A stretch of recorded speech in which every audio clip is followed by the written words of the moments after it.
आणि गुंड मयूर शिंदे याने अखेर भाजपमध्ये प्रवेश केलेला आहे। ठाण्याच्या कार्यालयात स्थानिक नेत्यांच्या उपस्थितीमध्ये मयूर शिंदे यांनी भाजपमध्ये प्रवेश केलेला आहे। मुंबई ठाण्यामध्ये मोकासह इतरही गंभीर गुन्हे मयूर शिंदेवरती दाखल आहेत। दिल्लीतील नेत्याच्या विरोधामुळे आधी त्याच्या पक्षप्रवेशाला स्थगिती मिळालेली होती। मंगळवारी अचानकपणे मयूर शिंदेचा पक्षप्रवेश उरकला गेलाय।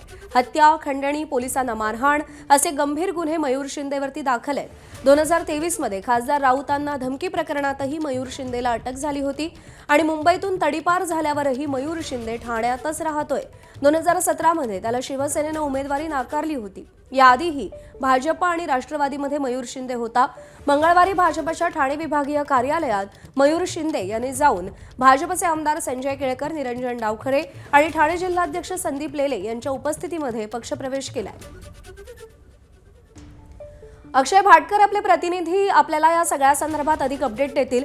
अक्षय, आपल्याला माहिती आहे की ठाण्याचा विचार केला तर शिवसेनेप्रमाणे भाजपची सुद्धा ताकद आहे। अनेक महत्त्वाचे नेते, अनेक महत्त्वाचे चेहरे ठाण्यात भाजपचे आहेत। मयूर शिंदेला भाजपात घेण्याची काय गरज भासली भाजपला? जर सध्या आपण एकूण विचार केला तर भाजपची ताकद वाढवण्यासाठी हा प्रवेश जो आहे तो झाल्याचं सांगितलं जात आहे। मात्र हा प्रवेश हा निवडणुकीची आचारसंहिता लागण्याच्या आदल्या दिवशी होणार होता।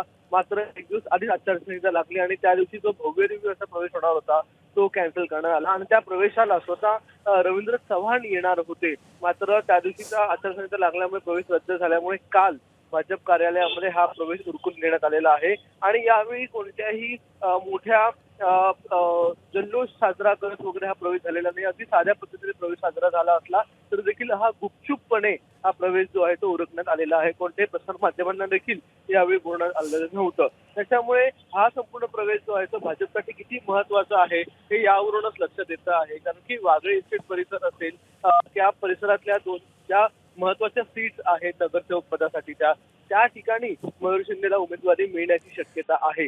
त्यामुळे या ठिकाणी आता मयूर शिंदेचा प्रवेश झाल्यामुळे वागळे इस्टेटमध्ये एक सीट मागण्यासाठी भाजप जे आहे ते आता उपयुक्त झालेलं आहे आणि याच ठिकाणी आता सीट मागितली जाणार देखील आहे। कारण की मयूर शिंदे याला आधीपासूनच भाजपच्या स्थानिक नेत्यांकडून उमेदवारी मिळण्याचे संकेत देण्यात आलेले होते आणि काम देखील सुरू करण्यास सांगण्यात आलेलं होतं। त्यामुळे गेल्या काही काळापासून मयूर शिंदेचं या विभागामध्ये काम देखील सुरू आहे आणि याचमुळे आता भाजपने हा मयूर शिंदेचा प्रवेश जो आहे तो काल उरकलेला आहे।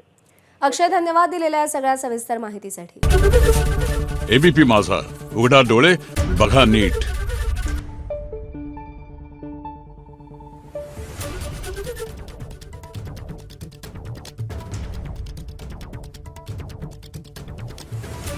Thank you.